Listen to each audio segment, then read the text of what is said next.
शहर से दूर एक घने जंगल के बीचों बीच एक पुरानी हवेली थी। लोग कहते थे कि वहां जाने वाला कभी लौटकर नहीं आता।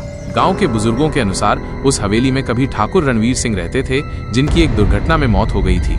लेकिन कुछ लोग कहते थे कि वो मरे नहीं थे, उन्हें जिंदा दीवार में चुनवा दिया गया था।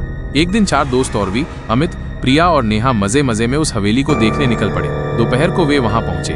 हवेली टूटी फूटी थी, दीवारों पर जाले और जमीन पर धूल की मोटी परत थी। जैसे ही उन्होंने अंदर कदम रखा, हवेली का दरवाजा अपने आप जोर से बंद हो गया। सभी घबरा गए, लेकिन रवि बोला, डरो मत, ये बस हवा है।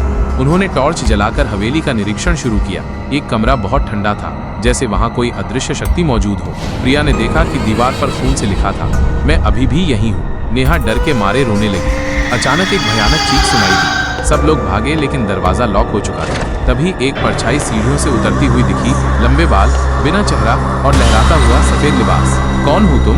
रवि ने कांपती आवाज में पूछा। मैं वही हूँ जिसे जिंदा दीवार में दफना दिया गया, वो परछाई बोली। तभी दीवार में से एक हाथ निकला और अमित को खींचकर अंदर ले गया। प्रिया बेहोश हो गई। रवि और नेहा किसी तरह खिड़की तोड़कर बाहर भागे। जैसे ही उन्होंने हवेली से बाहर कदम रखा, सब कुछ शांत हो गया। पुलिस को जब बताया गया तो उन्होंने पूरी हवेली की तलाशी ली, लेकिन कोई सुराग नहीं मिला।